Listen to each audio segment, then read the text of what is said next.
What? Why are you shaking your head? You're welcome.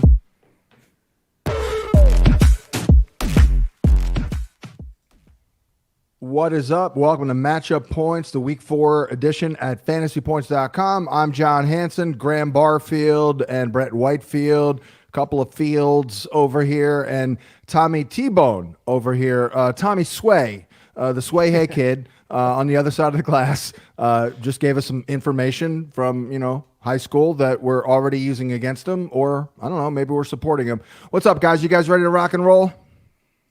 I'm ready. I'm locked in. Let's go. Let's go.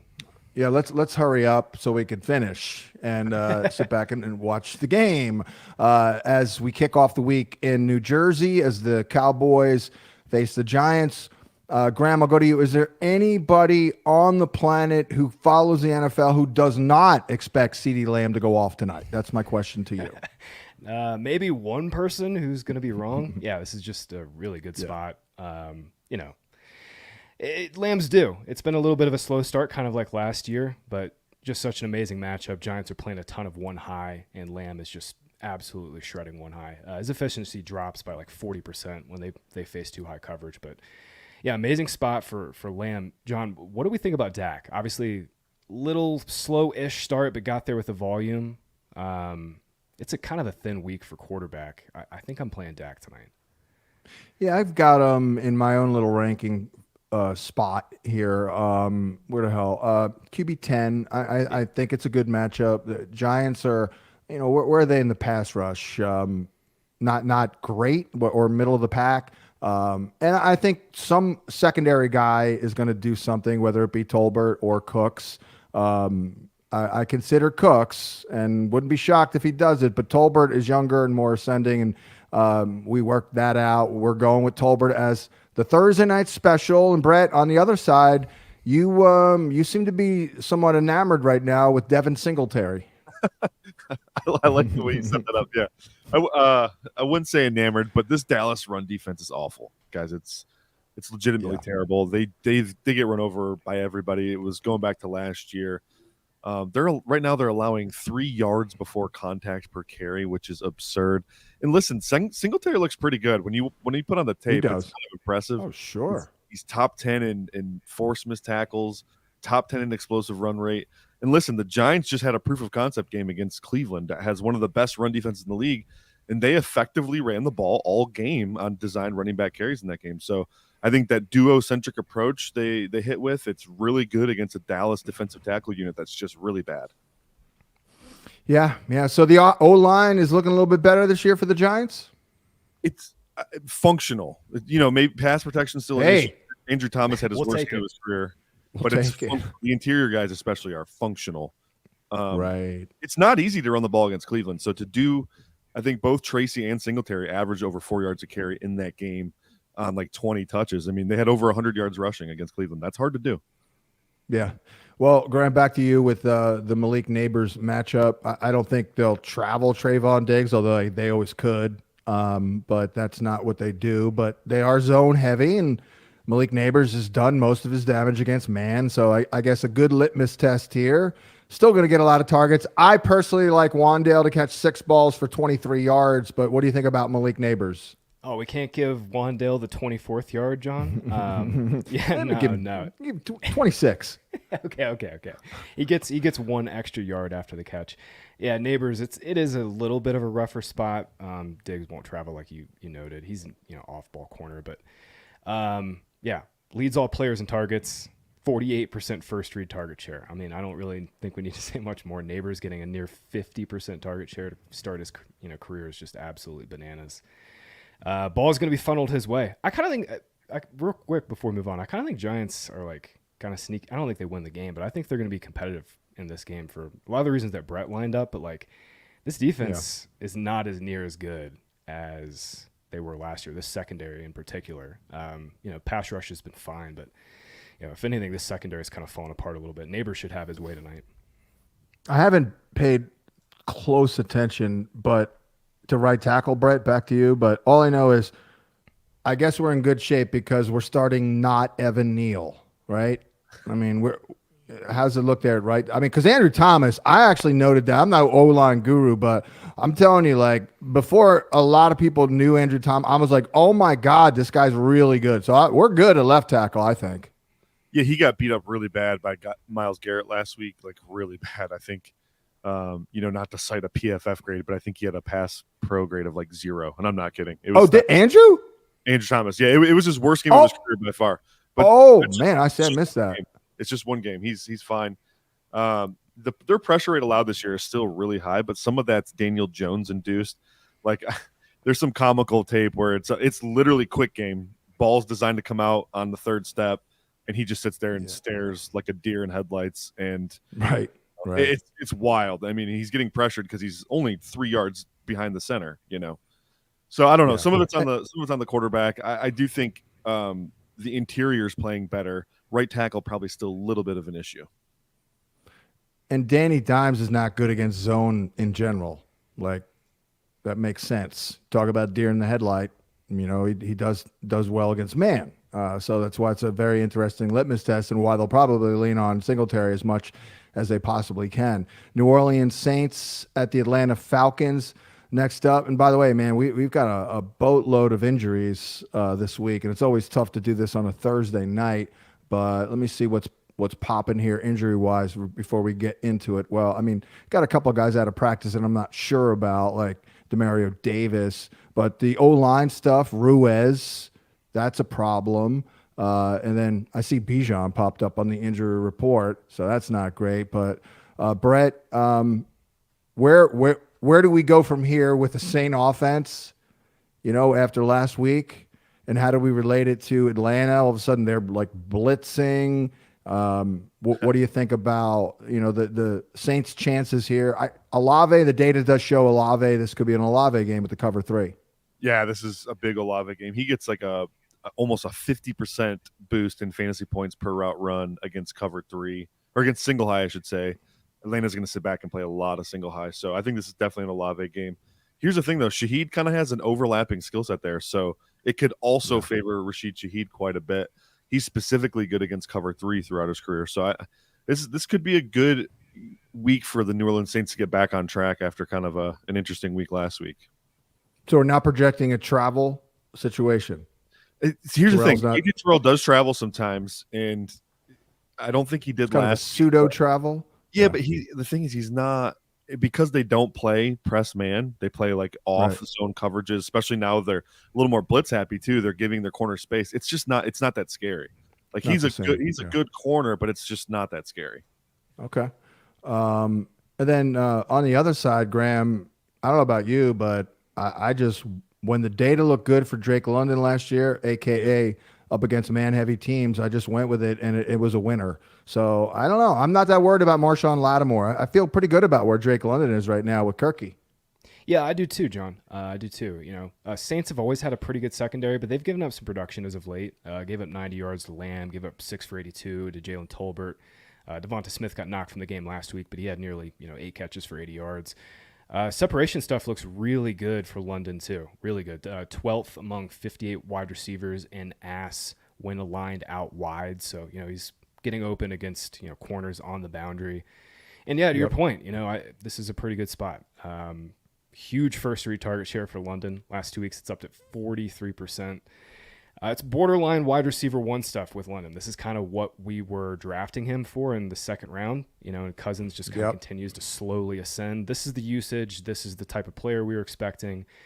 I think he's a borderline wide receiver 1 in this spot. I got a real quick, the ultimate ass man. Brett, you were talking to Chris Olave. He's the ass man right now. Leads all wide receivers in average separation rate and route win rate. It is a good spot for Shaheed too, but I think Olave is like borderline must start in this spot.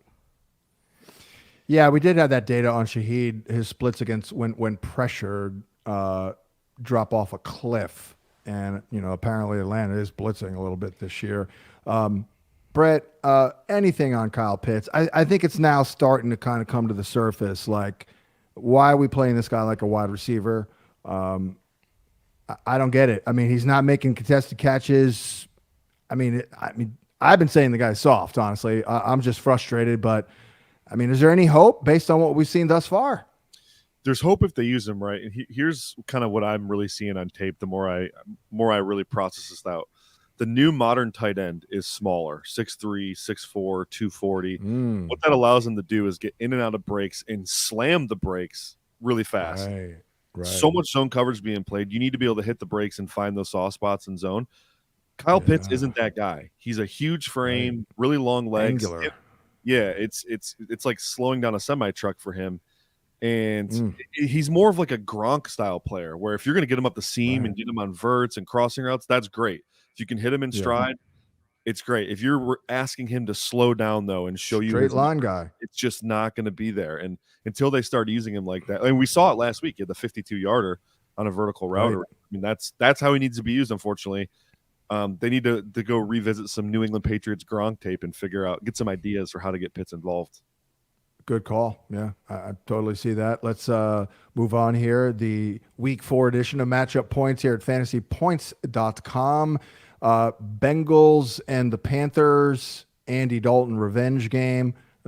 More injuries here, I believe. Let me hit on them real quick because, man, it's all of a sudden it seems like this week it's like really hammering out here. You got the rankings. Hendrickson, I guess, is ill. They put Trent Brown on IR, but they have the number 1 pick there. I see Deontay popped up.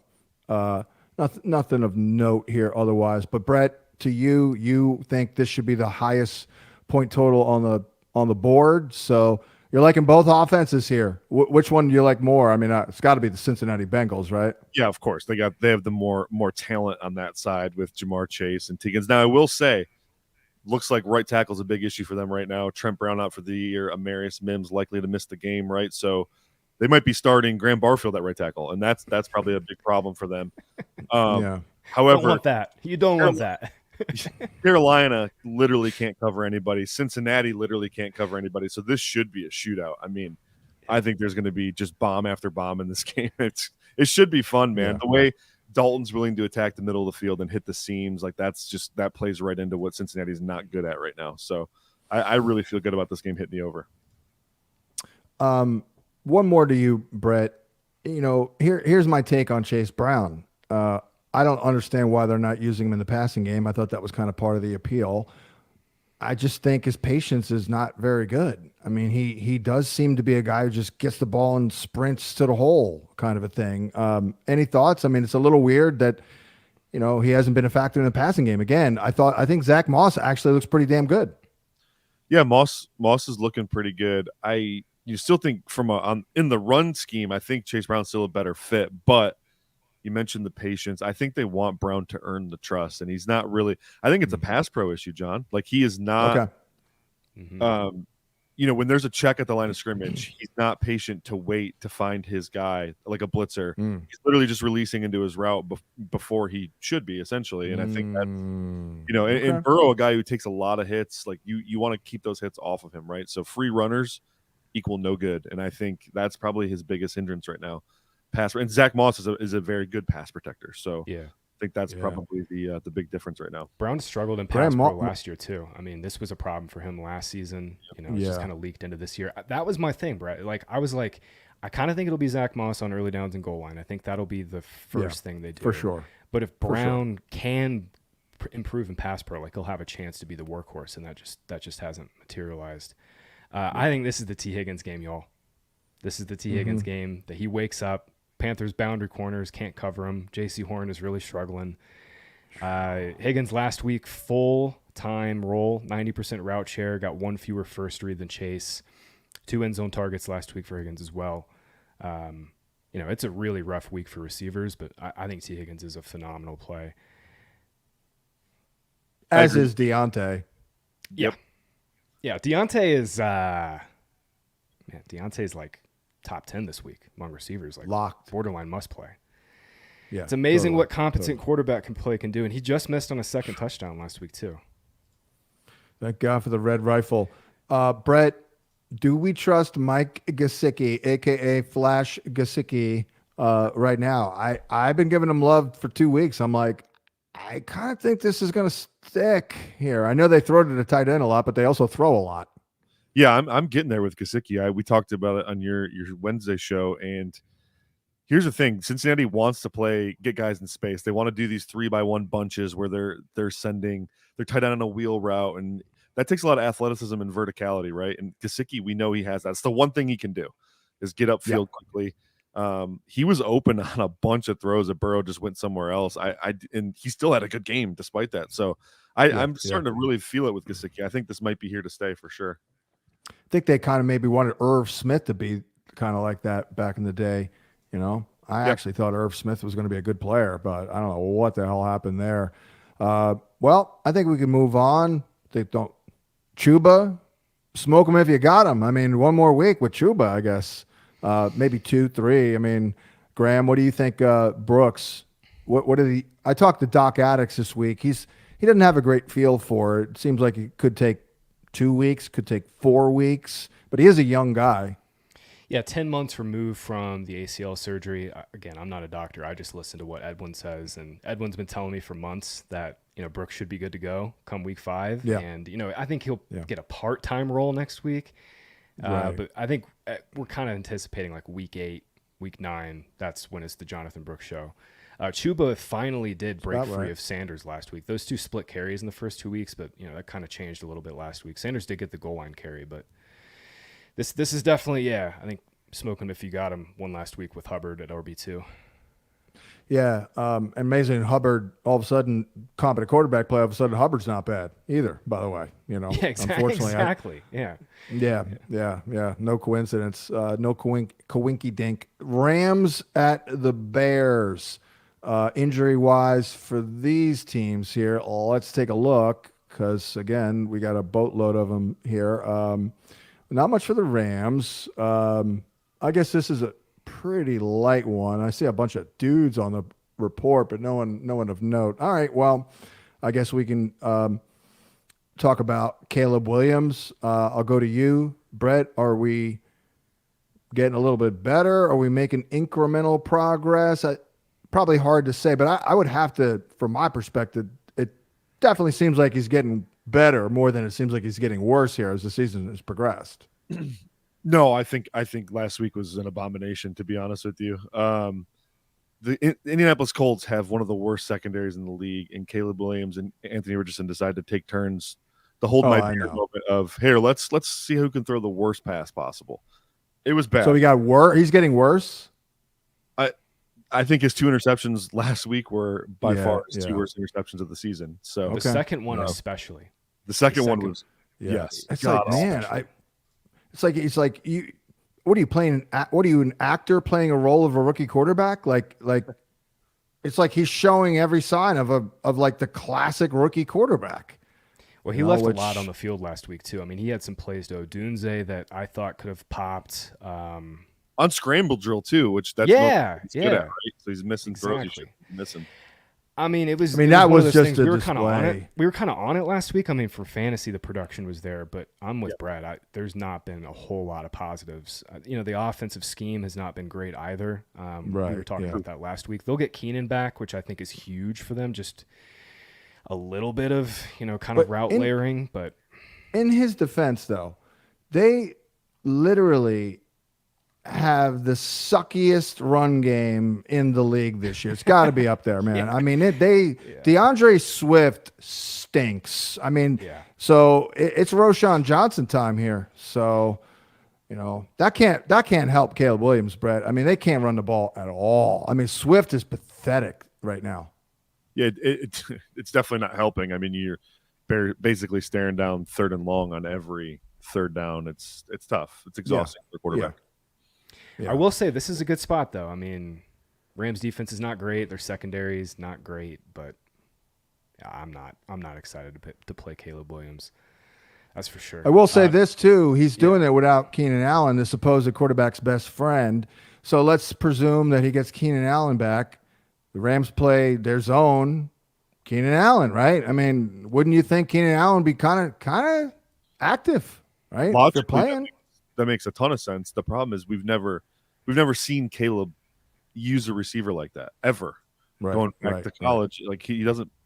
That's the funny thing, right? It's like they got Keenan Allen, I think, to encourage that play style out of Caleb, but until we see it, I plant my flag on it. Right. But logically, more downfield throws. Yeah, I get it. Keenan's the timing rhythm guy, and Caleb's chaos. Yep. He's just pure chaos right now. Yeah. Well, good litmus test at the very least, and we'll see about Roschon. I mean, definitely pick up Roschon Johnson. I don't know what the hell they've been dicking around with that guy for. I understand they paid Swift a little bit. I think he was hurt, and the Bears beat reporters just dropped the ball. He didn't play. He played a ton in that first preseason game. Then he didn't play at all in August, and we just didn't hear anything about it.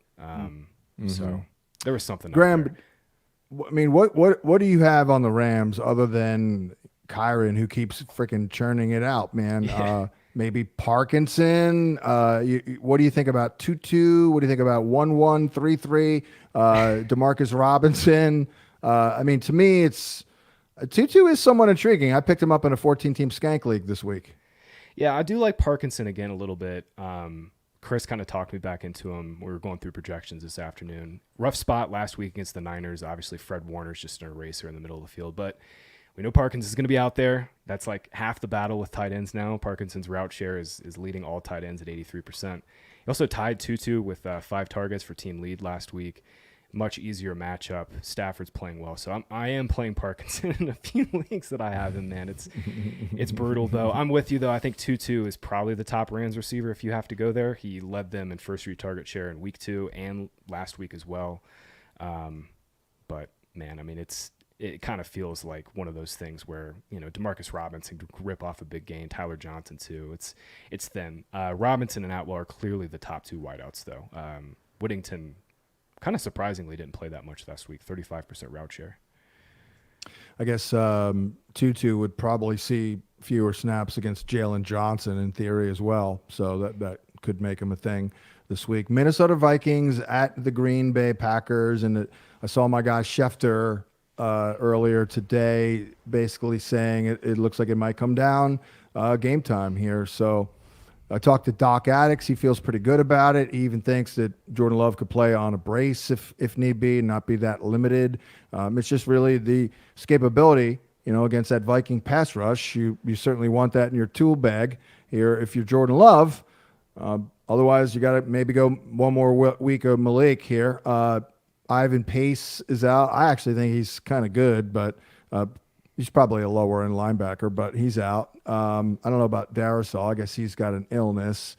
So I don't know where to go with it, but we'll start, Brett, with you on the Vikings and, you know, Sam Darnold and how well you think he's playing. This does seem like a good matchup.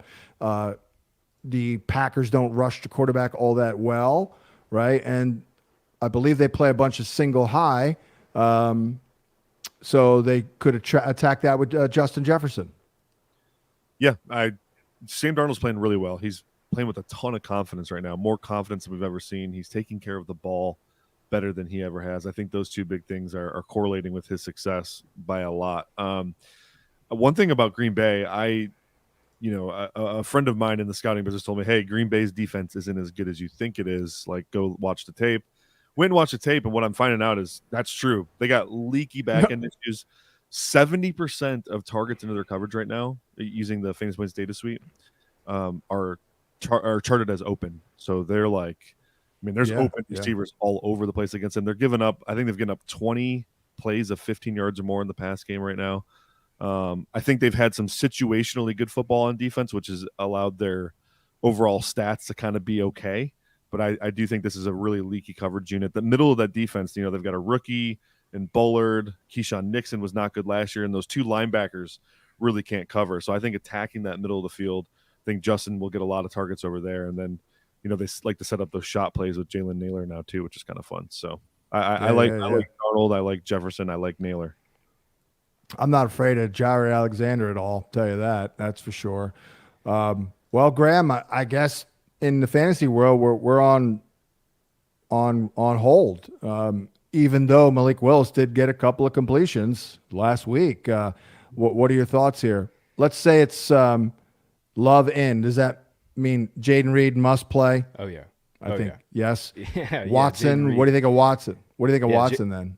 Yeah, Jaden Reed's like wide receiver, I think 9 over his last 10, 11 games with I know. with Love, man. It's crazy. A lot of that's man. touchdown driven, but still really impressive. He does it every week, though. Yeah, Watson's looked good. It's kind of been exactly what we expected. Watson, a little more of a rotational player. I think the only real surprise here for me is Jaden Reed is not a rotational player anymore. He leads the team in routes. But yeah, if Love is in, Watson's kind of an interesting, boomer bust wide receiver 3 along with Romeo Doubs. I will say Brett just made me really want to switch my pick from Packers to Vikings, because now I'm kind of feeling it with Vikings. Brett's been the Vikings whisperer all year. Yeah, I was kind of feeling it going into this spot, and I really wish I changed my pick. Dang. I went Vikings for what it's worth, but it's worth very little. I'm not doing very well this week. In fact, my neighbor down here is an elderly woman. She asked me to fill out her pool for her. And I'm like, we went 8-8. And I was like, oh my God, it's so embarrassing. And then she sends me a text. She goes, thank you so much. I came in second place. Yeah. Last week was a rough week for picking games. I think I went 8-8 too and was okay. Yeah. John, real quick, Aaron Jones is never going to age. He's never going to retire. He's going to be 35 years old still in fresh. 6 years and still ripping off big plays. Obviously, he gets the revenge game narrative here, but man, I'm regretting not drafting more of Aaron Jones. Yeah, but you got to take a long view too. Like, I wasn't into Malik Willis this year, and you would think, oh, you must be hating yourself. Well, not really, because I never disputed that he was an absolute beast. It's just like, are we going to make it with Nabers in New York City? With Dayball, maybe a dead duck, Danny Dimes on the way out. I mean, we're going to make it through the whole year. So far, so good, but we shall see.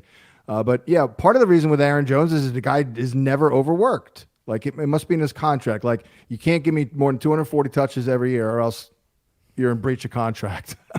Let's go to Jacksonville at Houston, and Brett, I do think there's something to the sophomore slump, and I think that something is that teams study you after a year one of success, and they spend the entire freaking off season, especially when they're in your division and they have you on the schedule, trying to find out your weakness and, looking to exploit that. So how much of that is going on right now with CJ Stroud? Yeah, there's a good element of that. Plus, he got away with a lot last year, guys. Like, Go watch the tape. There are a lot of interceptable passes that weren't caught. He had really good interception luck. Like, his accurate ball rate wasn't very good. His catchable ball rate was just mediocre. So, like, they really maximized the results with the performance on the field. I'm not saying Stroud's a bad player, but I'm just saying I don't think it was as good as people thought it was.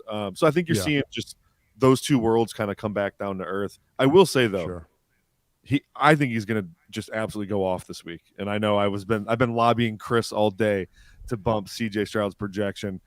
If I gun to my head, I would say he finishes as a top 3 quarterback this week. I know we're never going to project it that way just because that's not what the data says. But where does Chris have him? I put him at 8 on mine.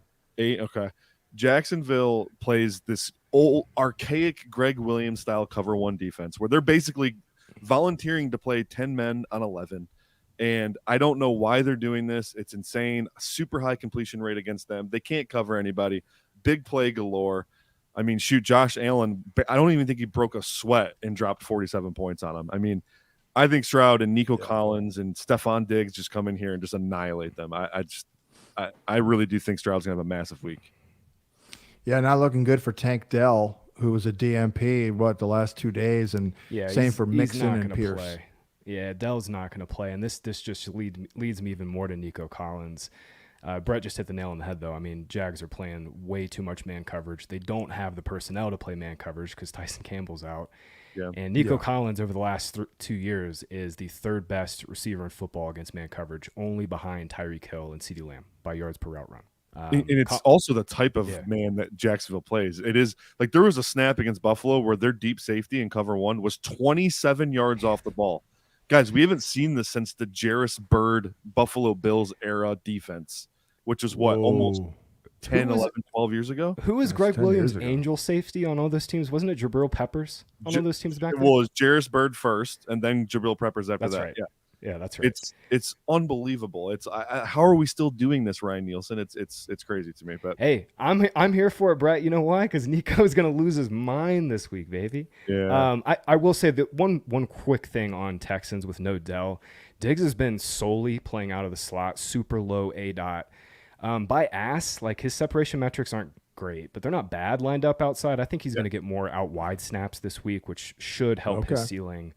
I think Diggs is, you're not taking Diggs out of a lineup, but he's like a borderline wide receiver 1 this week. And John, you were the Dalton Schultz whisperer last year, like out of nowhere. You were like, they got to get Dalton Schultz involved, baby. It was like week 3. I was like, John, Dalton Schultz is dead. This is the week for them to get Dalton Schultz involved. Wow. I don't know. I'm not feeling it for what it's worth. Elaborate on that for me, Graham. I want to hear this. No, I think this is the week. This is the week they got to get him going a little bit underneath. Jags I can see just, that. Yeah. Jags are just, they don't have the guys underneath the cover.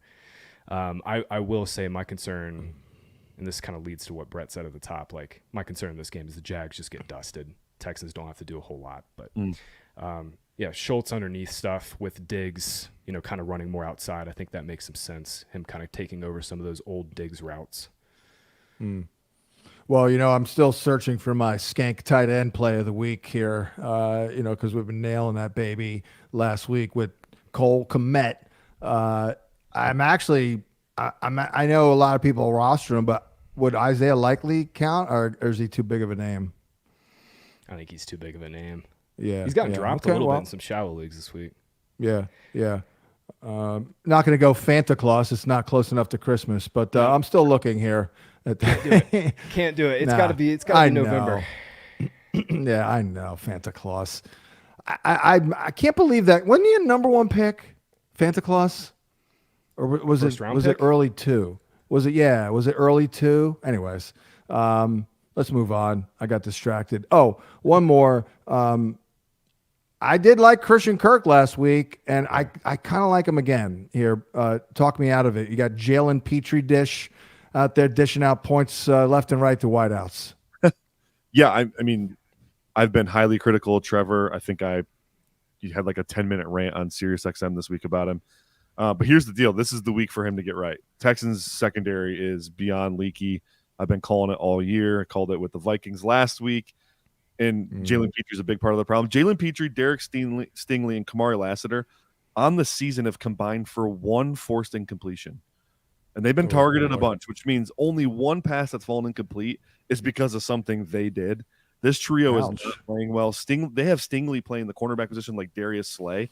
Stingley's a press man corner, and you got him playing 8 yards off the ball. I don't get it. Kamari Lassiter is not an NFL corner. He needs to move to safety, yesterday. This is a get-right situation for Lawrence. If they can pass protect, he should be able to find some spots to throw the ball here. Christian Kirk should be target, I don't know what we have projected for target percentage-wise, but it should be pretty high. 30-ish% would be my guess. That was a damn good trade for recommendation if you listened after week 1 and after week 2. Luckily, I didn't have to do it after week 3 because he had a really good game. And we're probably not going to get Evan Ingram this week, and I'm already just so aggravated with Evan Ingram, just his mere existence. Let's go to the Pittsburgh Steelers at the Indy Colts, and not looking good for Jalen Warren real quick. Not much else here. But Brett, to you, like I've been feeling it since maybe even before last week. Arthur Smith, we might actually have to give him credit and just note that the marriage with Smith and Fields it's just they got good chemistry, I guess. I don't know. It seems to be really working really well. I mean, the data is good on Fields. What do you see here? I mean, is he more than a one-read quarterback? I mean, it seems like he's throwing the ball well. Go back to matchup point show week 1. I said, I think for the personnel the Steelers have, Arthur Smith actually makes sense as the offensive coordinator. First time we'll ever say that. It's true, though. Mm-hmm. I mean, yeah, Justin Fields, I wouldn't say he's throwing the ball particularly well. He hasn't developed as far as how he's reading defenses and progressing. But Arthur Smith makes it easy on you. There's so much boot action, half-field reads where it's like, it's either 1 or 2 or you're running, dude. Like, that's it. And I think keeping it simple for him is doing him a lot of favors. They're running the ball reasonably well. They haven't really had that big run game yet, but I think it's coming. This is a Pickens week, though, guys. Like this is massive week. He gets a huge boost against cover 3, single high in general. So I'm feeling this. Oh yeah, zoning it up there. Yeah, it's a shame that Najee had that whatever it is, and I don't know what the deal is, Graham. But if you recall on Sunday, I kept saying, I'm like, guys, they're going to win the game, and he's going to get the ball. I played the over prop on the rushing and the receiving. Now, granted, I was scared shitless at the halftime, but that's what happened. And like, I think that's gonna, if he's healthy. And who knows what's up with Jalen Warren? I mean, dare I say Najee Harris could be like a high impact RB, like maybe even an RB1. I don't know if I see RB1, but like the volume's been solid. Like definitely will be solid again this week. 21, 18, 23 touches, a little bit of, empty calorie, no touchdown upside. But I really like Fields this spot. I like Steelers in this spot. Yeah. And no Jalen Warren changes things a little bit. The matchup is they're checking it down to him a lot. Yeah. The run matchup is just so freaking good. I know the Steelers are a little bit beat up on the offensive line, but Colts run defense has given up nearly 140 yards per game on the ground. So this is and that's including a game against the Bears, Graham. Yeah, man. You take that out, the numbers are even crazier. I know. No DeAndre Swift is like a freaking anchor to those numbers. Right. Oh, I know. Yeah, no. This is a good spot for Najee. I'm mainly excited for Najee because I'm a little more bullish on Fields than Brett is. Like, okay, yeah, he's not setting the world on fire, but he's getting the ball out faster. He's not taking sacks. This was a humongous problem for Fields last year, and for this week specifically, like Colts just aren't getting pressure. They're 28th in pressure rate, giving up a ton of production because their secondary stinks. D-line's beat up too. Yeah, I'm. I've always asked the question rhetorically: why can't Fields be Jalen Hurts? In a lot of ways. What's that? I think he could be for fantasy to close out the season. I mean, the floor has been pretty low so far, but we're kind of seeing that trajectory starting to build with Fields. Let's move on. Sorry, one more note on Fields. His time to throw this year is down 0.2 seconds, which is like insane. That's amazing. I saw it as a half a second. Fields' time to throw last year was 3. I think I saw 2.6 for us. I mean, that's like lightning quick.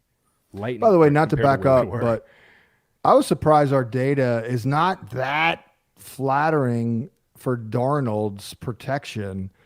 But if you note, and granted, we're looking at completions, but man, every time like I've watched Darnold this year, like he's going back, man, and he does have that extra second. Like, Darisaw holds up well at left tackle there. Like, am I crazy? Sam Darnold is doing this, I believe, in many ways, but I believe he's getting the best protection he's ever had.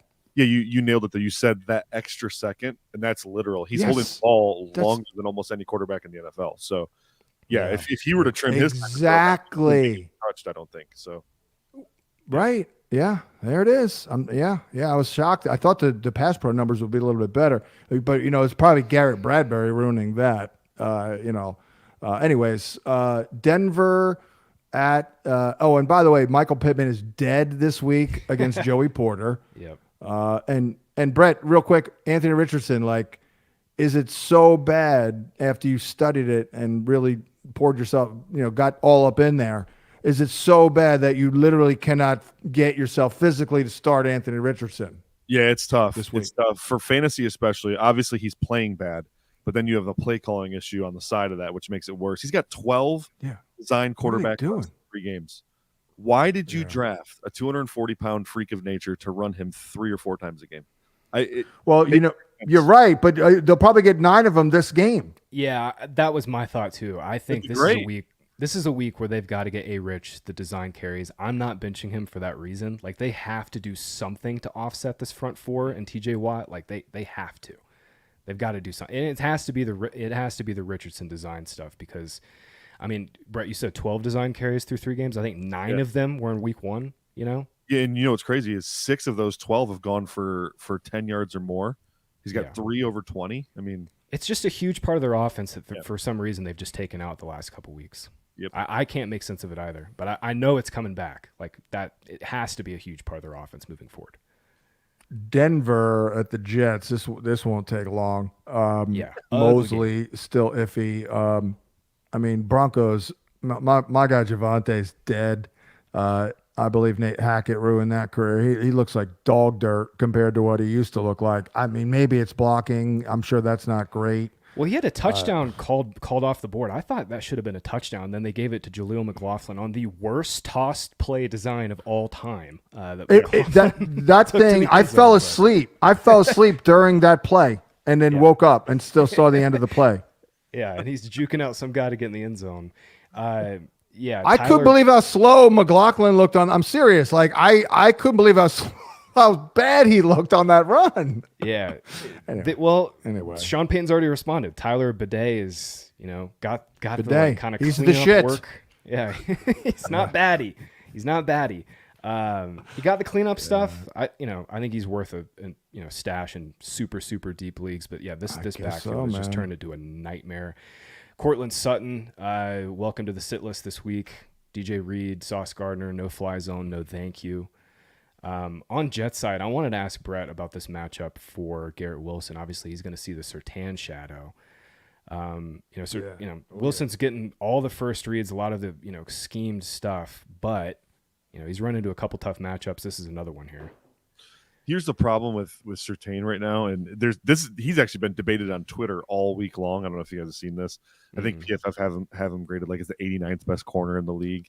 There's been a lot of debate about why that is. I think the thing that no one is seeing is he's already been flagged 7 times for pass interference or illegal contact. And so the thing that sucks for fantasy, Garrett Wilson, he draws those penalties. That's good for the team. It's good for Garrett Wilson. Not great for fantasy because you don't get those yards, guys. So like DK, for example, I think had like 60 yards and penalties on Surtain. And his stat line is 3 for 29. But he really had 100 yards receiving because of the penalties. I think Pickens had he might have had 2 DPIs against Pickens, or I know he had 1. 2 30-yarders. Yeah, he had a 45-yarder and an illegal contact, and then he murdered him on a double move that went for 50+ yards, but it came back because of an offensive holding. Pickens should have had just an outrageous stat line that game, and unfortunately he didn't. But yeah, that's the thing. So it is a good matchup for Wilson. I think Surtain's not playing his best ball, but he's so grabby. It's like you hope those stats hit the stat sheet and not the penalty sheet. Well, you just made me feel a little bit better about Garrett Wilson this week here, Brett. Yeah, Aaron has been talking about it himself. He's like they're basically said they're putting the clamps down on him. Like why wouldn't you? Yeah, exactly. Why he's the only show in town. I mean, are you really that afraid of Alan Lazard or Mike Williams blowing past you on the corner? You're definitely not. Although I do like Conk Daddy. Conk Daddy's legit. They finally brought him back in. We called that a couple weeks ago. Jets needed to get some of the tight ends going. This is another good spot. Are you a Conk Daddy guy, Brett? Yeah, I really like him. I really liked him in Minnesota. I thought that was an underrated signing for them. He's kind of always flirted with relevance, right? But it's never really fully came to fruition. I think like the last 7 weeks of last season, he was actually fantasy relevant and then started bad this year, but obviously good week 3. But I'm feeling it in this game for sure. Denver's got linebacker issues, so yeah. Yeah, they do. I mean, they've actually given up some. Cade Otton, all right? Cade Otton got him for 7. And Freiermuth for 4 for 39. Yeah, I just hope, because Conklin was like, I literally said he's my number 1 sleeper. And granted, I mean, his freaking ADP was like 190, but I mean, I was worried. To me, he's a take what the defense gives you kind of a guy in a lot of ways, and they're often like, here you go, Tyler Conklin, you can have him. So hopefully, just catch 4 balls every week. That's all I ask. I mean, I don't think that's too much to ask for. Philadelphia Eagles at the Tampa Bay Buccaneers, 3-4. Philadelphia Eagles at the Tampa Bay Buccaneers. Oh boy. I mean, no AJ Brown, no skinny Batman, not looking good. Lane Johnson, concussion, ugly. And their Bucks are healthier. I guess Winfield's still potentially out, right? Cansey has been out all year. Brett, to you, like, how the F are the Eagles going to run offense here if they don't have Brown and Devante against a decent D? Yeah, this isn't a good matchup for Philly at all. I mean, we just saw Tampa beat the brakes off them in the playoffs last year, right? And that was a healthy Eagles team, albeit psychologically broken Eagles team, but they're still psychologically broken. And now they're down their 2 best weapons in the pass game. Yeah, this is not good. Is Vita Vea healthy? Do we know that? Because this could set up to be a big Saquon week. Yeah, I think that's a good question.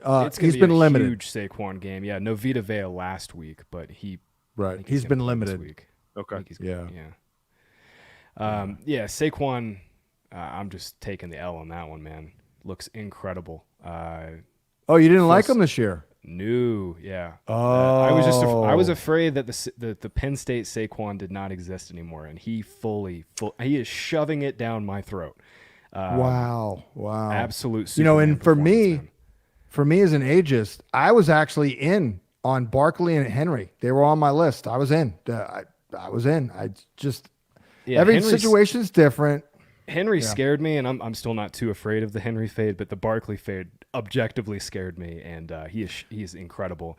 Huge workload this week coming down the pike for him. Dallas Goedert is the top tight end play on the week, though. Yeah. I cannot believe I'm saying that. It is unbelievable. It he is was week dead. 4. He was dead 4 days ago. Literally. Obviously a little bit of a surprise performance last week, but I mean they've just got nothing else. Well, what's funny? It's a good spot too. Bucks are not good against tight ends. Antoine Woodfield should be out again, so it's a good spot. What's funny is last week I did the Friday podcast with Adam Kaplan, and we were, Mr. Eagle, and we were talking about the struggles, and he was just like, "Man, it's bad," and he specifically pointed to the lack of production from Dallas Goedert, basically, like it was as. Maybe even intimating was a Hurts problem. And lo and behold, freaking 3 days later, Goddard goes ballistic. I don't think that's a coincidence. So, I mean, they'll have to have a concerted effort to use him this week because they got no freaking choice. You know what I mean? But Graham, this is the worst depth chart in football at receiver. Yeah. I mean, Jahan Dotson's run, I think I had it like 90 routes. He's earned 4 targets. I mean, he's gonna get his cardio in this weekend. They'll play some Johnny Wilson. They put Britton Covey on IR. They like to do some short screen stuff with him. I mean, they're in trouble at receiver this week. Yeah. All Saquon, all Goddard, and it's all Chris Godwin, baby. This is another Godwin spot. Eagles are giving up the second most yards per route run to slot receivers. Vontae Maddox has not looked good. This passing game is just running through Godwin too. 38% first read target share compared to Evans at 22. Evans is not washed by any means. Like his separation metrics still look amazing. It's just this is Godwin's offense now. Brett is looks like Darius Slay still playing pretty well, right? And I guess I'll see a lot of Big Mike. Yeah, these guys are playing well. Quinyon Mitchell's been a revelation too, so they're feeling good at corner for the first time in a while. I still think I like it though. I like the matchups for these guys just because I think Baker's gonna have plenty of time to throw. They're gonna be able to run their offense the way they want to. That's true. It's so zone heavy too in nature. I just think they'll get theirs. It might not always be pretty, but I think they'll get theirs. Low key, good point for this game too is the Bucks have given up a ton of sacks last 2 weeks without Luke Gesicki, their right tackle. Bucks interior offensive line has not been good. Their interior offensive line has not been good, and they've just gotten kind of exposed. I think Gesicki is back this week. He's been in concussion protocol, so getting full offensive line for Baker's great for him this week. Yeah, Gesicki that was full practice, nice. The Hutchinson game, right? 2 weeks ago. Yeah, Hutchinson took over that game, and Broncos just blitzed the crap out of Baker last week, and they just dominated. Honestly, their blitzes are pretty good, getting a ton of pressure. By the way, Graham, do you know where Darius Slay what town he's from? I do not. Brunswick, Georgia. Brunswick, Georgia. Oh, there you go. My old, me, I love local stomping grounds down there. Yeah, I love local stuff. The town I live in, by the way, birthplace of Jim Brown, right there. Even though he moved when he was a baby, but technically, birthplace of Jim Brown. Washington Commanders at the Arizona Cardinals, and everyone, babies being born this week, are expecting a big game from Kyler Murray. So it's pretty obvious. Let's see here, injury-wise, DMP. It's a DMP for Eckler. So we'll see. I'm probably not going to go. And McBride. I mean, I saw a couple. I don't think McBride and Eckler are both out here, John. They're both in concussion protocol. Yeah, I know there were a few guys who got through the week who seemingly only had a week. I think Or Foster had Moreau less- did earlier this season. He was in protocol and got through, but I don't really remember many others. Yeah. I think It it's could be typically wishful set up thinking. as a Monday night game, right? If you got a Monday night game, you have a chance Yeah, because you can Yeah, get that true. Thursday, Friday, Saturday practice. That's extra- certainly the You extra true. have day. Yeah, three we're in a row screwed. with no symptoms, basically. Damn. yeah. we're Brian screwed. Robinson's Well, like borderline must play without Austin Eckler. I mean, he's already gotten a pretty good role, but no Eckler in the passing game. It's huge for him. Brett, obviously Jaden Daniels is playing very well, but your thoughts on how reliable Terry McLaurin is? I mean, because it seems like he's a kind of a one-trick pony. If he doesn't make that big play, we're screwed. Your thoughts on that? I would love to spend the next 30 minutes just waxing poetically about Jaden Daniels, but I'll spare you all from that. Guy's awesome, and I think the trust that's being built between Kingsbury and Daniels and McLaurin, they're making heavy investments now for later in the season, and I think the big play reliance is going to be alleviated very shortly here as that connection builds, that chemistry builds. And you're starting to see it. I think McLaurin's getting involved.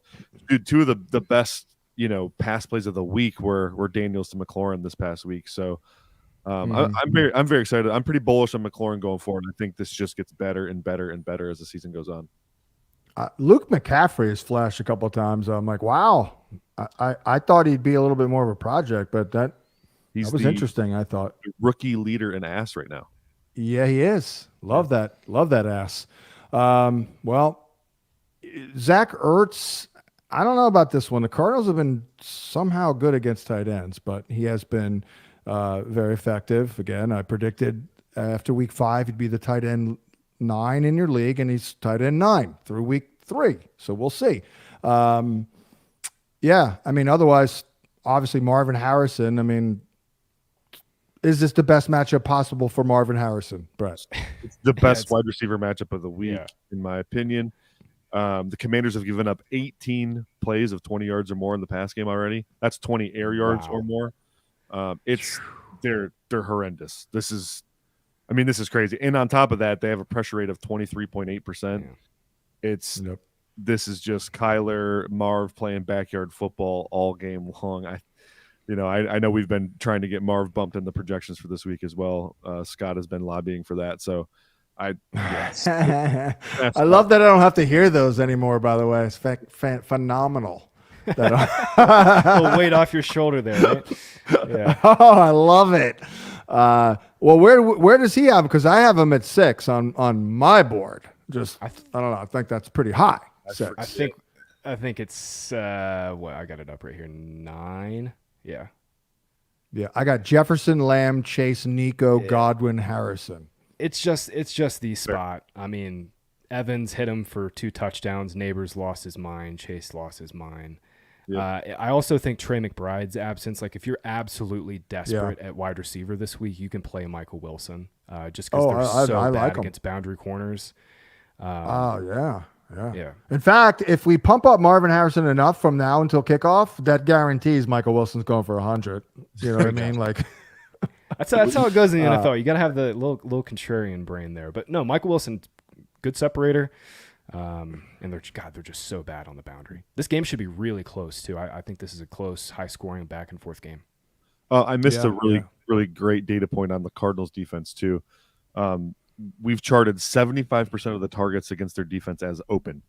So they're also Cardinals and Commanders both certifiable bad secondaries. Wow. They're running the 7-11 defense. Yes. Always. Right? Oh, thank heaven. Oh, thank heaven. New England Patriots at the San Francisco 49ers. And wow. And looky. All of a sudden, Deebo Samuel out there practicing and Jorge Kittle out there doing that as well. So they might get him back. And then Purdy was a full go. Tough dude. Hargrave, I guess, still a DMP. But, what do we think? I mean, I know what I think. I mean, the first thing that jumps out to me, and again, Graham and I and Tom on our Sunday broadcast literally told 26 people to start Jaquan Jennings. And this is another premium matchup. You attack them in the slot, out of the slot, and Jennings will line up there. and you're going to get shadow treatment, right, Brett, on Aiyuk. Yeah. The thing is with Aiyuk and the shadow stuff, they're pretty creative about moving him around and getting him, releases into the second level for free access there. So is it scary? Yeah. Christian Gonzalez is a heck of a player. I do think they can scheme around it if they want to. Now the question is, Seattle did a couple weeks ago with DK. Yeah, that's true. And then also Aiyuk is the man beater in that offense, right? So Debo, Right. Kittle, more of the zone beaters than Aiyuk. That is true. Oh, here he comes. Ba-da-ba. He's a man beater. Yep. Yeah. Sorry, guys. And Sorry. Aiyuk is an ass man, right? One of the top ass guys. I think. Did you guys see the Kyle Shanahan press conference? Oh, I love it. Oh, yeah. Asked about the ass. We got to get AI to do a Beatles cover of because he's the ass man. Yeah. Let's do it. Graham, you're the Rhamondre stan. Like, where are you after week 3 with Rhamondre? Yeah, I think I said it on the show last week that it was kind of bound to regress a little bit just because their offensive line was so bad, and it fell apart last week. They didn't have their entire left side. Vidarian Lau and City Sauer were both out. I think they're both going to play this week. It does give them a little more of a chance, but I mean, Stevenson's a baller. We've been all over that. I don't know if we need to talk too much about that, but it's just this offense is so bad. Implied total is 14.8 points. I'm pretty concerned. This is a good spot for Purdy, but I said today on the start sit on YouTube, like, I don't think Purdy's in a bad spot, but like this matchup could be pretty brutal, boring, low volume.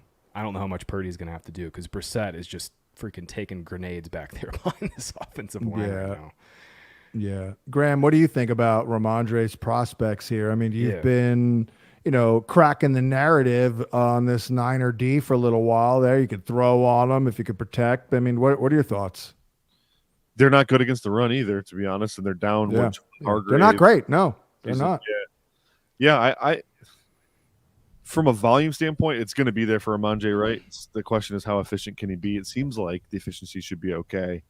The implied point total, though, is scary, right? Like, how many fantasy points are there to be had in this game? And that's exactly right. I mean, Stevenson was he's a volume-based RB2, but this is a week to kind of downgrade him a little bit just because it is hard to get excited about Patriots. I think we see Drake May very soon. I don't know how much longer they can hold off and play Brissett.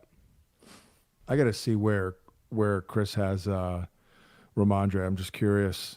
I've been doing that. Not that I'm going back and seeing the results or anything, because who has time for that? But I like to compare. Well, I mean, no one could have seen the zero he's last week. He's buried him.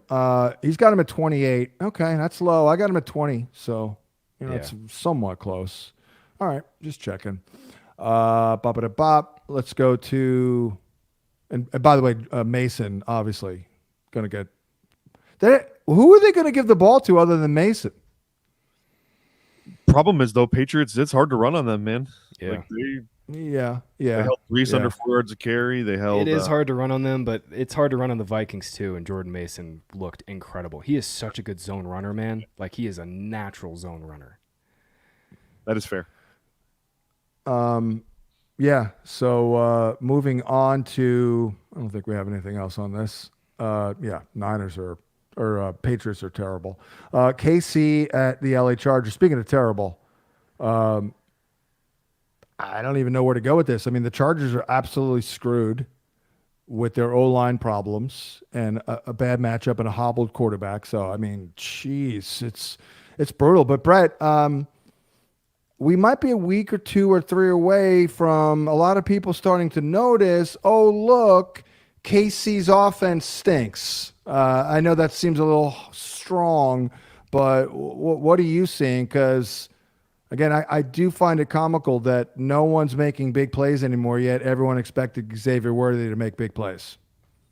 Oh, this has been the KC offense for a long time now, guys. I thought Xavier Worthy would remedy some of that. They're not even trying to get him the ball deep, which is kind of weird, right? Like, everything he's doing is gadgety. It's shallows. It's, it's the Rashee Rice offense, though. That's it. That is it, man. It always was. What about going Kelsey? to be the Rashee Rice offense, Brett. I don't know what to say about Kelsey anymore. It seems like they're playing the ramp up game, right? Like, as long as we're winning right now, it doesn't matter, and then we'll ramp them up. They're saving him, man. they're saving him for the They're saving playoffs. him. Yep. This is a great spot, though. Derwin James is out. He's suspended. It is. Kelsey's always done well against the Chargers. Yep. Oh, yeah. My big concern, though, John, you hit it at the top. Like, how much do the Chiefs have to throw in this game? Because the Chargers are not going to be super competitive. I could see Kelsey, though, calling for the ball a little bit against a defense he crushes with no James and with the narrative, just to shut people up for a month, if they are kind of holding them out. But, yeah, let's move on here to Cleveland and the Raiders. And, boy, we don't need to spend a lot on this crap. I mean, the Browns are an absolute disaster. I did like Cooper last week. We called that, Graham. We're like, watch him come out, get a bunch of targets, first series, boom, boom, boom. Then he scored like at 112. But, man, I guess we could consider him. But does anyone have anything on this game? Because I do know that probably not a good matchup here, Brett, for Brock Bowers. No, not a good matchup for Brock Bowers. Only thing I really have, Devante Adams gets a boost against single high in targets per route run, plus 42%-ish over his average. So that's really it. Browns are going to basically sit in single high the whole game. So I don't know. I had the same note. I had the same note, Brett. Browns are playing a little bit of man, fourth most. Adams led all receivers last year in target share versus man coverage, and he's up near at the top this year at 38%.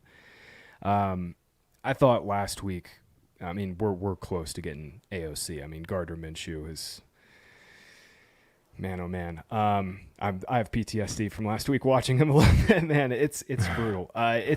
It's one of those things where it's just like the offense is pretty well designed, but it takes competent quarterback, and it's just not there.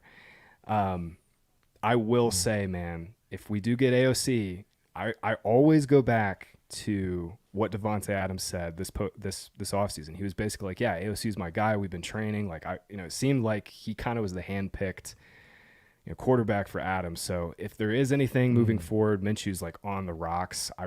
I thought O'Connell should get the job, and I think he would be a slight improvement over Minshew. I'm curious to Brett's thoughts here. Yeah. When they announced Minshew as a starter, I was completely floored. Completely floored. Yeah. Not sure what that was. I guess veteran, like you feel like you're just giving him the first chance. Yeah. Yeah. But he signed a backup level contract though. That was the thing that was weird. It's almost like the expectations were there. He was a backup, and then all of a sudden that changed. Yeah. Even watched the show. Brett, what do you think of? Go ahead, Brett.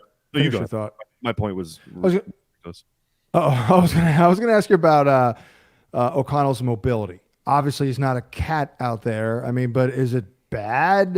Is he a statue? I don't think it's that bad. Listen, he played in this Purdue super spread where he threw the ball 600 times a season for 3 years at Purdue. He's got all kinds of little tricks. He's a little more. I would say he's a little more mobile than like a Jared Goff kind of quarterback. He knows how to slide and set up protections. That's not an issue. Now, are you going to run QB read option with him? No. Right. He's not immobile. He can move around and do a little bit with his legs. I would say it's like Michael Vick compared to Kirk Cousins, basically. Yeah, exactly. It's comparable to Minshew, actually. Minshew's got a little wiggle to him in the pocket, and I think AOC I was going to ask you who you thought had more mobility, but that might be too close to call. But yeah, probably. I guess Minshew's got more want to. He'll try at the very least. I don't know if he'll make it. Max Crosby, by the way, has I guess been out of practice a couple of weeks. Not that anyone. I mean, Brett, do you even bother watching the tape of Deshaun Watson, or have you still not recovered from your scratched cornea from last week? No, I'm gonna have to watch it. Unfortunately, it's bad, man. It's bad. I know they have contract issues, but I can't believe Jameis Winston's not on the field yet. That's how bad it's been. So I don't really know. It's brutal. Talking to our guy Scott DiBenedetto too, who's a quality control analyst for us on the data side, coming over a decade with the Browns. It's interesting hearing some insight from him on the vibes around Watson, and it sounds like it's more of a split house than you would imagine. So I think maybe we're looking at a Jameis Winston team in a little bit here. I'm not sure, but Graham, maybe we're looking at Ken Dorsey not making it here. I mean, did we place any bets on OCs getting fired? I don't want anyone to get fired, but I mean, I gotta think it's Watson, man. I mean, his arm's shot. I'll just. Oh, they're both. It's both bad, but it doesn't seem like Ken Dorsey's helping at all. Yeah, I mean, when you don't get functional quarterback play, it's really hard to judge the offense. Yeah. And by the way, I mean, they've dealt with so many injuries. Jack Conklin hasn't played this year. Jedrick Wills won't play this week. Wyatt Teller will be on IR. I mean, they have been cleaned out by injuries, and it doesn't help that Watson's arm's just shot. To your point, John, I mean, Dorsey couldn't make it work with Josh Allen last year. I mean, right. I think there's a philosophical issue in the way he's calling plays and scheming it up that maybe it's just not right for the NFL. We've seen this with guys. He'll take a couple years off and then come back with a new team eventually. But yeah. Well, speaking of Josh Allen, Bills at Ravens, and we did talk about this one here. And you like our guy Khalil Shakir, just the linebackers, middle of the field, just generally. I personally like the Ravens tight ends a ton. Unfortunately, I think it could be both of them. But what do you like about Shakir here, Brett? Is it what I just said? Yeah, the efficiency, it pops off the tape. What is he like? 14 targets, 14 catches this year. His catch rate last year was 90%. And Baltimore is a sieve right now. They've given up 28 plays of 15 yards or more. That is right in line with Shakir, where he's just going to dominate on those crossing routes. The Bills have these really cool like intermediate pick concepts they're running right now, and the way Shakir all day. Yeah, Shakir all day, man. And Keon scored on one of those last week as well. So I love Shakir in this game. I think the efficiency with what the Ravens have been doing on defense, it really lines up with each other. What do we think about Lamar? Up against this defense that I don't know if he's getting the damn thing on the outside. I don't know if he's going to run for a lot. I mean, he'll try. But Graham, shouldn't this be a Mandrew's likely game? That was my read too. Obviously, Bills play a ton of too high. They keep everything in front of them, just throw to the middle. I have no idea what's going on with Mark Andrews, though. I messaged Scott, and I was like, yo, bro, like, what's your read on Ravens? And he was like, yeah, I just think Andrews is hurt. He had the car accident, coming back from the ankle injury. We have no idea. But I do know, 33% snap rate last week in a game where the Ravens went very run heavy. Like, they went heavy with 12, heavy 13, and they were taking Andrews off the field. So I have genuinely no feel for what's going on with this Ravens passing offense because I've just been wrong every week. I mean, this is a great spot, though. Like, the way I wrote it up this week is like, if you have Andrews, you're probably just stuck with him this week because, I mean, I'm not really taking him out of the lineup for, I don't know, Zach Ertz, but, I mean, it's tough right now. He's either injured or, man, I mean, they just have, really struggled to kind of install him in the offense after he missed some practice time. The weird thing is, and Brett, I want to get your thought on this too. Like, Isaiah Likely last week got one target. It's just like they feel like a game in and game out. Like every game plan is going to be a little different besides the Zay stuff. Yeah, I don't think Lamar's playing that well right now. To be honest with you, he's just not seeing it, especially downfield. I think their inability to get Rashad Bateman involved consistently is kind of crunched that whole offense down because Likely is kind of a short intermediate player. Flowers is a short area player. Andrews intermediate. They have nothing extending beyond that to stretch the defense out. Bateman has the skill set to do it, and he did get one last week, right? He caught one deep ball. So they can get that more consistent. That's the only hope really for some of these guys to truly blossom, in my opinion. Yeah, I can see that.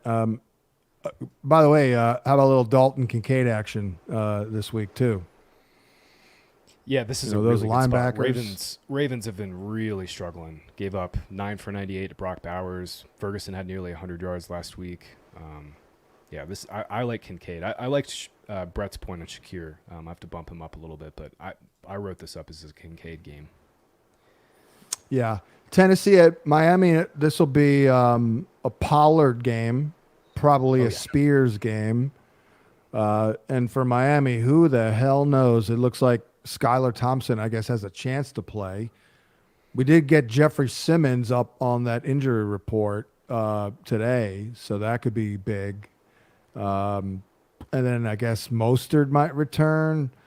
Teron Armstead is a DNP. Man, jeez. I mean, Graham, what have you been telling people about Waddle and Hill? I've been saying sit Waddle. This is the second straight week. I'm going to say it again. Basically in the games where, it's not Tua or Teddy B. Teddy B made some starts in 22. Like Waddle has been like a back end wide receiver 3 at best. Again, last week, volume was even a little better than we thought, mainly because Miami just got dusted and they had to throw a little more. But yeah, it's scary. Skylar Thompson should start, but I think it'll be Tyler Huntley backing him up. McDaniel hasn't really tipped his hand yet, but there's a chance Tyler Huntley plays. And Brett, like you were saying it last week on Skylar Thompson, I don't think we need to spend too much time on that, but I do think Huntley would be a reasonable upgrade. It's all relative though, but he would be a reasonable upgrade, right? He at least gives them a floor with his running ability. Now, the throw for throw accuracy and the ability to run the offense, I don't know. We've never seen Huntley run an offense like that, so that's a little scary, but it's so gross. This game's just gross in general. I don't even like talking about it. I was going to bring Pollard to your show yesterday, John, but then I was like, I don't even want to watch this game. Yeah. Just ignore this game. Good on or Monday bad, night. Pollard? Ignore this game on Monday night and watch the Seahawks-Lions game. There you go. Yeah. Well, I mean, Miami's getting run on, so I mean, I do actually think Pollard and Spears will have a pretty good game. I legitimately was this close to putting Pollard on my list yesterday for your show, and then I just ended up striking it. But that's it. And then Miami, I'm so sick of Mike McDaniel's lack of situational awareness with football. It's unbelievable. 3rd and 2, we're throwing a bomb every time. You have one of the best, most robust run schemes in the league, and you don't use it. What is your problem? It's so frustrating, man. You think he's trying a little too hard to come off like a delicate genius? Yeah, absolutely. That's all the San Francisco guys. Kyle Shanahan's plagued by the same thing. He just has the horses that just constantly bail him out, But I've never thought Kyle Shanahan's a good game manager, So no, it's true. I mean, the history backs that up. Buffalo Bills. Oh, wait a second, we did that. Where the hell? What Detroit, one Seattle. More, right? Detroit, there it is. The big one to save the best for last. Ken Walker may play. How do you think Detroit plays this, Brett? To you, Seattle's secondary has been very good. Yeah. I mean, not to be boring, but I think it'll be another game where they just pound the rock. I was talking to my boy Chris Weck today. I told him I think this game is an easy under bet on the total. I think it's a defensive battle. This is the best defense in Detroit I've seen probably since 2014. Their coverage has been awesome. They're allowing under 50% of their targets to be charted as open right now, which is pretty remarkable. That's the best number in the league, by the way. Wow. Very, very, very good run defense. As you know, there's a dead zone for both Walker and Charbonnet. On the flip side, Goff isn't really seeing it too well right now, and he's got Mike McDonald who's going to, go out of his way to confuse the hell out of you. I think it's a Jahmyr Gibbs week, is I guess what I'm setting up to say, especially with Frank Ragnow dealing with the torn pec. I think that favors some of the more Gibbs scheme type stuff. They're going to get to the edges a little bit more rather than pound, duo and inside zone there with Montgomery. And Montgomery will still get his, not saying he won't be part of the game plan. I just think this leans towards a Gibbs game, and it should be low scoring. Well, unfortunately, I mean, this is not looking great, Graham, for Sam Laporta. It looked like it could be a big Brock Wright game, unfortunately, because a healthy Sam Laporta, this would be the blow-up spot, obviously, against Seattle. They got roasted by Hunter Henry. They're tough to throw on the outside, but I guess we're not going to get Laporta. But what are your any thoughts in closing on this one from you? Yeah, Lions not going to get Laporta, ankle injury, and he tried to gut through it last week. Obviously condensing the targets down between Amon-Ra and Jamison will be huge. I think just Amon-Ra, this is a huge Amon-Ra spot. Reek Woolen's balling over the middle. They're going to have to throw over the middle with Reek Woolen on the outside. Jameson Williams, Brett, I want to throw it to you. I mean, was it more Goff last week? Was it more just they didn't really have to do much because the Cardinals didn't press that hard? I mean, Goff only threw it 23 times. But before we get out here, I wanted to ask you what you thought of Jameson last week after such a strong start. No, it was more of a return to identity. They got away from their identity in the Bucs game, and I think that cost them in the long run. And so I think it was just a concerted effort to say, hey, this is who we are, and we're not changing. So I think J-Mo's fine. He still looked fine on tape. They just weren't really going to him. One thing I want to say though, Laporta, I think you still have to watch that. I listened to Dan today and he said, he played it off like he's fine. He's going to be out there running around today. No big deal. Laporta, he is a quick healer, man. He's a very quick healer. Right. He played through one of the most gruesome ankle injuries I've seen in the playoffs. Scored a Obviously, touchdown. playoff football is a little different, but still, point being, he's willing to play through that stuff. So he might give it a go. I know. Yeah. I actually had him as a guy to trade for right now. Because I think I look forward to a couple of other. I was like, wow. But Brett, real quick, and we'll close with this because everything else has been. Look, it's kind of weird that Goff's off to a slow start, and Jameson Williams is kind of blossoming and breaking out. Like what? So it's like, what's the missing ingredient? I mean, not to be basic with it, but it's freaking Laporta. It's got to be. Yeah, Laporta missed the last 3 weeks of camp. I think that took him out of the week 1 game plan. Week 2 didn't really go his way. Week 3 got a little more involved, but then he got hurt. So it is interesting. It's not that Goff's playing bad. There's just certain looks. No, he's not feeling well in the middle. And McDonald's going to muddy that picture up as much as he can with Goff too. So like that interception Goff threw last week on an RPO, I'm not sure what Goff thought he saw, but he clearly didn't see the linebacker he threw the ball to. And that was like the 3rd interception of that kind of variety of this season. So I think DCs are trying to mix it up and do some weird coverage looks there. Well, I guess Thursday Night Football is already kicked off, and Malik Nabers already has a freaking 39-yard catch. Woo. So we'll end on that. Wow, must have been the first play of the damn game. So we thank Tommy T for being behind that glass, and for Graham Barfield and Brett Whitefield, I'm John Hansen. Stay tuned to the YouTube channel and all the stuff at FantasyPoints.com. Good luck in Week 4, and we'll talk to you next week. What? Why are you shaking your head? You're welcome.